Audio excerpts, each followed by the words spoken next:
ఇద్దరు కొట్టుకుంటే యుద్ధం, అదే వీరం మీద పడిపోతే దండయాత్ర. ఇది రాముగారు దండయాత్ర అని చెప్పి మళ్ళా కోవట్లందరికీ ఇదే హెచ్చరిక. అందరికీ నా ఉదయపూర్ నమస్కారాలు. నేడు అల్లూరు సీతారామరాజు 101 వర్ధన సందర్భంగా తెలుగు శక్తి ధన్యవాదాలు అర్పించాం.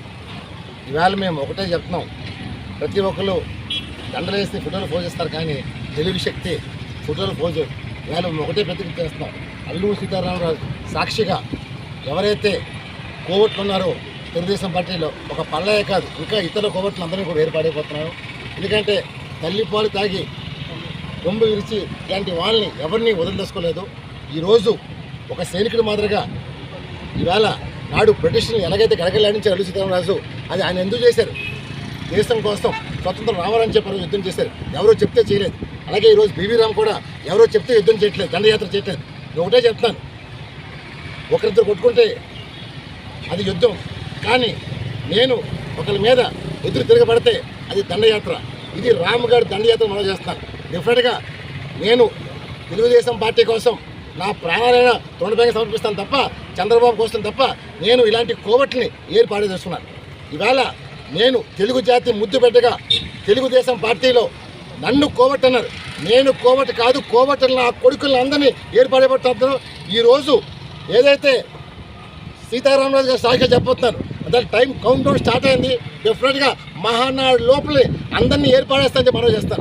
అలాగే ఈవేళ మనం చూస్తున్నాం పాకిస్తాన్ పైన యుద్ధం, ఇది నిజంగా మన దేశం కాపాడాలని చెప్పి ఈవేళ మన వాళ్ళు చేసిన 25 మందిని చంపారు మన వాళ్ళని. ఈరోజు ప్రతీకారంగా మన సైన్యం ఈవేళ రాత్రి చూసాం 90 మందిని చేశారు. అంటే ఈవేళ పాకిస్తాను వాళ్ళకి ఏం బలం లేదు, ఇండియాతో తలపడుతున్నారు. డెఫినెట్గా చెప్తున్నాం, మేము కానీ కన్నెర చేసామంటే పాకిస్తాన్ మొత్తం కథం అయిపోతుంది. అతను ఇప్పటికైనా సరే బుద్ధి తెచ్చుకొని ప్రధానమంత్రి నరేంద్ర మోడీ కానీ శరణమని కోరండి.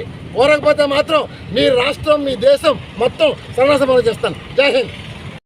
నా బిడ్డలు లాంటి వారు మీరు. భారతీయ జనతా పార్టీకి 48 సంవత్సరాలు నేను సేవ చేస్తున్నాను. మరి ఫస్ట్ మున్సిపల్ కార్పొరేటర్ చేశాను, కానీ సంపాదించలేకపోయినా నాకు అక్కర్లేదు కూడా. రాము అంటే నాకు చాలా ఇష్టం, ఎందుకంటే నేను నిస్వార్థపడిని ఏరు పిలుస్తాడు. నా నిస్వార్థాన్ని తొంగి చూపించాడు రాము, అతను కూడా నా ధన్యవాదాలు.